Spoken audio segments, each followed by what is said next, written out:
Aluma Capital, altyd aan die groei. Dit is tyd vir volgens grantbesprekings en Gert van der Westhuizen is hier en op sy pos. Goeiemôre Gert. Goeiemôre Jennifer en goeiemôre Suan. Môre Gert. Julle lyk so vriendelik en vrolik. Ons is vriendelik en vrolik. In die wêreld van oorloë Ja wel. en sokkerspanne wat verloor aan Gert, mekaar. was dit 5-2 geweest? Ja, dankie Jennifer. Sorry, Dit is die eerste Gert. keer in die geskiedenis dat hulle 6 wedstryde agter mekaar verloor. Oh, Nou moet jy weet, Gert. dis 'n baie lang geskiedenis. Gert. Ek het altyd gedroom ek gaan nog die dag lewe wat Spurs die Liga kampioenskap wen. Ja, dit gaan maar nie gebeur nie, Gert. Die kans lyk maar skraal Jennifer. Ek raak Ai. nou 'n bietjie oud. Ekskuus nee. Jy gaan nie daai trofee wen as jy oorbeweeg. Nee. Kom na Arsenal toe ons wag met oop arms vir jou, hoor. Nee. Mense het ook mense trots, nee. Gert, ja, dis ook waar die Sharks ook voel. Gert, wanneer stem ons, wanneer registreer ons? Jennifer, ja, ons weet nog nie wanneer gaan ons stem nie. Hulle is nog besig om te praat daaroor die onafhanklike verkiesingskommissie en die minister van tradisionele samewerkende regering en tradisionele sake. Hulle praat nog daaroor. Ons het daarom al 'n kiesersregistrasie naweek vir 20 en 21 Junie, maar deesdae is dit so maklik om aanlyn te registreer. Ja. Ek weet nie eintlik hoekom sulke naweke nodig is nie. Ek dink maar vir mense wat nie toegang het tot al hierdie fancy goed wat ons deesdae gebruik nie en dan kan hulle ook maar na plekke toe stap, jy weet, na die naaste stempunt naby hulle. Jy weet dit moet gehou word tussen 1 November en 30 Januarie aanstaande jaar. Daar's baie goed waarna hulle moet kyk. In November skryf die studente-eksamen, die matriekskryfeksamen. In Desember wil almal net gaan vakansie hou en in Januarie wil almal net terug gaan skool toe en dan moet jy beplan en dan moet jy weer herstel van jou vakansie.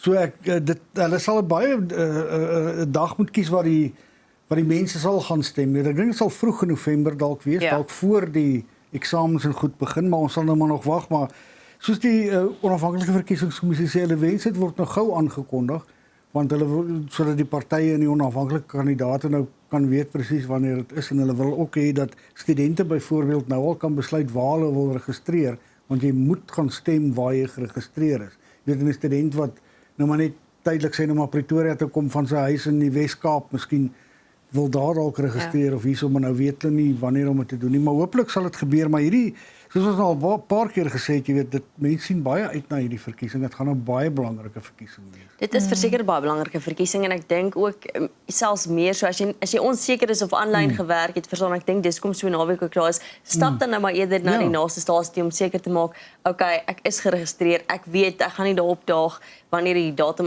jy weet aangekondig is en dan sê nee, jammer, jy is nie geregistreer of by hierdie punt of so iets nie. Ek dink dit is so belangrik dat almal in Suid-Afrika besef hoe belangrik hierdie munisipale verkiesings is. Ja, en mense moet ook maar kyk op aanlyn of jy nog steeds geregistreer is by die plek waar jy bly. Ja. Weet en hulle het ook gister gewaarsku dat nou natuurlik weer kansvatters wat FOP webwerwe het waar hulle mense se persoonlike inligting probeer in die hande kry. So daar's net 2 webwerwe wat amptelik die OVK sinne is en waar jy kan registreer. Die ander moet jy besop voor. Jy weet ons het ook oral met kansvatters te doen. Ja. Mense sal ook nooit van dit ontslaa raak lyk dit vir my. Ja, kyk uit vir daai slooitjie, nê, wat gewoonlik wys dat dit 'n geregistreerde regte webtuiste is en verifieer dit maar voordat jy enige Ja, details voordat jy enige onnodig details, jy moet daar sommer jou indruk. identiteitsnommer net deel op enige.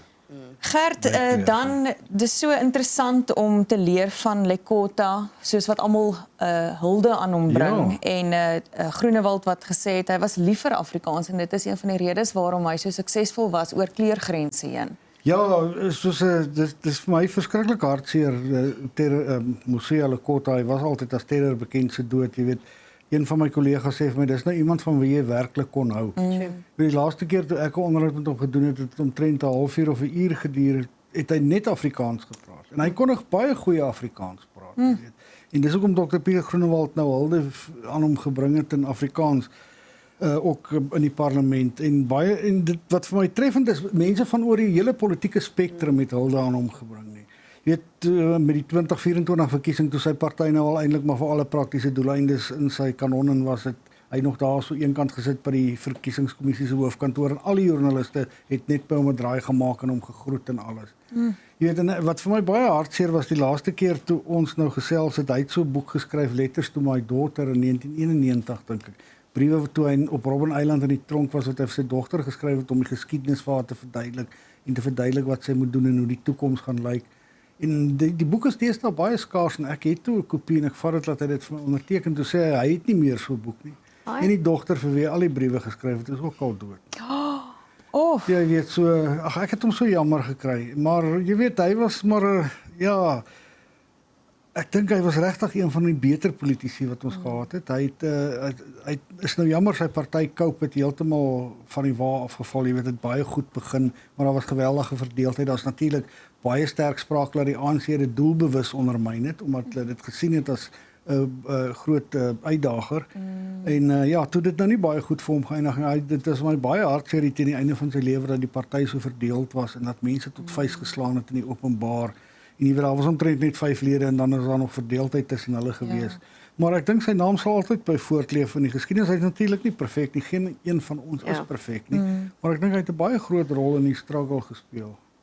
En hy was bereid om op te staan teen presidente, teen mense met groot name, maak nie saak wat hulle agtergrond of hulle status is nie, om te veg vir reg en geregtigheid. Ja, nee, hy het opgestaan beslis soos hy sê so aan en hy het ook baie van die ANC kyk, hy's 'n groot charteris, iemand wat glo in die Vryheidsmanifest en al die goed wat die Vryheidsmanifest bepaal. En hy het baie geglo in die gelykheid van almal. Hy het gesê laaste keer wat ons gepraat het, hy ook gesê hy is nie ten gunste van hoe swart ekonomiese bemagtiging en regstellende aksie gedoen word nie, dit word verkeerd gedoen. Ja, hy was net 'n ou wat ook baie met 'n oog op die toekoms gekyk het. Hy het gesê, jy weet, hoekom hy het nog die mooi woord gebruik, hoekom straf jy die kleintjies vir wat in die verlede gebeur het. Hy het nog die woord kleintjies gebruik. Jy weet, hy sê dis mense wat niks met die verlede te doen het nie, wat nou gestraf word met regstellende aksie en so aan. Ja, hy het sterk standpunte gehad. Gert, dan iets wat kommerwekkend is en ek dink ons almal moet 'n bietjie diep asemhaal. Die feit dat hulle sê daar is nie genoeg geld vir die wateringrypings wat nodig is nie. Kom ek lees net die begin van die storie, Jennifer. Dis skrikwekkend. Al 257 munisipaliteite in die land benodig eintlik ingryping van die nasionale regering om hulle met hulle waterprobleme te help. Maar begrotings laat dit nie toe nie. Jy weet, so dit laat mense, hulle het nou van die water, jy weet die waterrade, daar's van die waterrade wat net glad nie die mas opkom nie. Baie van hulle het ongekwalifiseerde audits, hulle lewer nie hulle dienste. Ek dink van al die waterrade in die land is daar een wat 'n ongekwalifiseerde audit gehad het. Jy weet, dit is net, ek dink dit het net te laat geraak. Hierdie krisis is die heeltyd laat gaan. Ja. Maar jy weet seker maar in die hoop dat daar iets wonderwerk sal gebeur. En dit het toe nie gebeur nie. Nou sit ons met die probleme, jy weet, soos die man van MK Wiswin Reddy dit mooi uitwys. Daar is 'n totale gemors in die land, jy weet. En daar wag nog baie probleme vir ons wat dit betref. Jy weet en ek meen ja, hulle sê nou hulle werk nog aan 'n nuwe begroting, kyk waar hulle kan ingryp, maar soos baie mense sal sê dis te laat, daar's te veel wat gedoen moet word, jy weet. En met plaaslike regerings wat in duie stort wat nie self daarvoor kan sorg nie. Jy weet, ek wonder of die regering nie maar in elk geval daai dienste moet begin oorneem. Gert, ek voel net ek verstaan nou deel van dit is nou klaar die infrastruktuur en dit moet heeltemal oorgedoen word, maar ek dink as daar mense in posisies is wat ons nou moet uit hierdie gat uit help wat onbevoegd is, moet hulle gaan, hulle moet gaan dat ons dit kan regryk en iewers kan begin om dit weer op te bou, eerder as om almal nou maar net in hul plek te hou en hier gat ons voort. Ja, en dit help nie jy hou net aan geld stort na dit toe, maar dit word nie reg bestuur nie of dit word in die drein sonder water afgegooi. Ja, en nou is daar 'n krisiskomitee waarvan die president die voorsitter is, maar nog 'n komitee weer, daar was net voor dit, ek raak nou die mekaar, was dit 'n waterkommissie onder Paul Mashatile. En nou is daar weer 'n krisiskomitee onder die president, maar ek sien nie dat iets gebeur nie, jy weet. En die president is so besig met ander goed, wanneer gaan hy tyd gee aan water? Die ANC beweer nou eThekwini is reggeruk, daar is baie beter daar was ook groot waterkrisisse. Ek weet eThekwini lyk baie beter as Johannesburg. Jy weet nou nie van die krisisse soos water en elektrisiteit of dit hulle nog pla nie, maar mens moet seker maar opgewonde raak as daar 'n klein verbeteringkie is, want daar was ook 'n presidensiële komitee om in te gryp. Jy weet, dit druk net hand uit. Daar's definitief meer komitees as water in party plekke in ons land. En daar moet nog baie water in die emmer loop. As ons president lyk my 'n komitee of 'n kommissie kan aanstel, dan huiwer hy glad nie. Vertel vir ons 'n bietjie internasionale nuus, die aanval by die huis van New York se burgemeester. Ja, dis nogal 'n ingewikkelde storie. Daar's mense wat teen die New York se burgemeester betoog het, want hulle hou nie van wat hulle sê die oorname van moslems in Amerika nie. Toe ISIS mense hulle aangeval. Lyk my daar's nou nog pogings tot 'n aanval gewees. Ek sien nie die oorlog wat nou aan die gang is tussen Iran en Amerika en Israel. laat gemoedere maar baie hoog loop, haatspraak op sosiale media en toe teen moslems en teen Joodse mense. So dis maar wat jy kry altyd met so 'n oorlog nie. En die oorlog lyk nie vir my of hy baie vinnig gaan verby wees nie. Nee. Dit lyk nie eintlik of daar enige strategie agter Amerika en Israel se aanvalle is nie, of wat hulle beplan het vir die dag as dit ophou nie. As dit indien dit jy weet, ek sien in Irak hier 2.0 hier afspeel. Ek kan nie dink dat die oorlog net eenvoudig gaan klaar wees en dis die einde nie. Jy weet, jy gaan nog baie van hierdie goed kry. Ek sien daar was 'n aanval op 'n ambassade in Kanada ook, jy weet, mense wonder of dit terreuraanvalle is, maar Amerika verskerp oral die veiligheid van sy mense in die res van die wêreld. Maar jy weet, die ding is net heeltemal onverkooklik. Ek sien daar's nou Iran het begin myne lê in die straat van Hormuz en Amerika het nou die mynleers aangeval. So dit het my elke dag net 'n nuwe dimensie by nie. Tjoe. Gert, dan iets wat ek nou nog nooit in my lewe gesien het nie, is dat 23 spelers afgestuur is na bekleierery. Jennifer, het jy dit al gekyk op? Ek is soos, hoe is dit moontlik, Gert? Iemand het die doelwagter te hard aan die doelwagter gestamp na sy spin en toe stamp hy die man om en toe is dit 'n free for all, Jennifer. En dis nou 'n regte geveg met regte vuishoue en regte skoppe en allerlei goed. En daar's toe 23 spelers afgestuur. Die twee wat die geveg begin het direk 'n rooi kaart gekry en die ander 21 is na die tyd afgestuur terugwerkend. Nou dis die eerste keer sedert 1954 waar daar so baie spelers in 'n sokkerwedstryd in Brasilië afgestuur is, maar in 1954 is net 22 afgestuur. Hierdie keer is dit 23. So het hulle toe aangegaan met die spel? Ja, nee, dit was teen die einde van die wedstryd. So veiligheidsbeamptes het opgestorm en hulle probeer uitmekaar hou. En net sodra iemand uitmekaar hou, kom iemand van die kant af, woem. En dan slaan iemand daai een of daai een mikke skop en dan hou dit maar net aan en aan. Jy kan dit gerus bietjie op X kyk, dit is verstommend. Ja, ek Dit gaan is dit verstommend, maar niks verstom my deesdae eintlik meer nie, Gert. So dis eintlik die Dis ding. ding, Jennifer, ja. Hoorie Gert, vertel ons gou van die kleiner vakansies wat nou al hoe meer 'n ding word. Ja, lyk vir Korter my, vakansies. daar's so baie probleme deesdae as jy lank wil weggaan. Nou is mense, veral in Amerika en Europa, lyk my hou nou van hulle noem dit mikrovakansies. Die Engelse woord is microcations. Dis nou jy gaan vir 4 dae weg.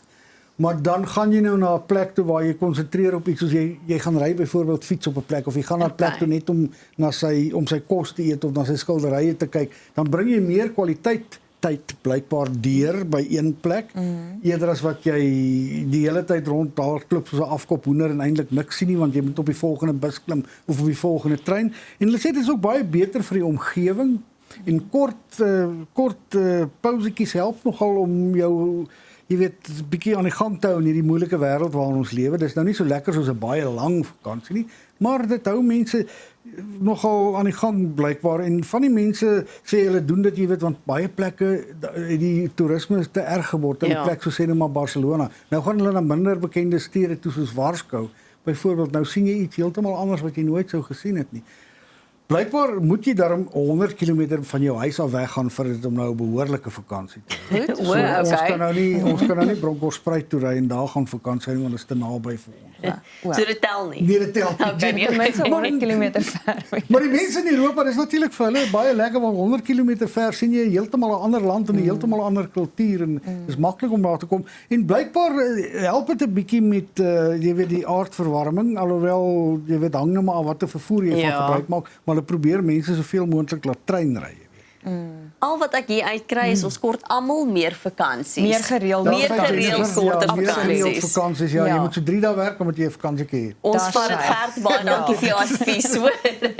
Dankie Gert vir die somka. Dis 'n plesier. Dit is Gert van die Westhuizen en ons is nou weer terug. Aluma Capital, altyd aan die groei.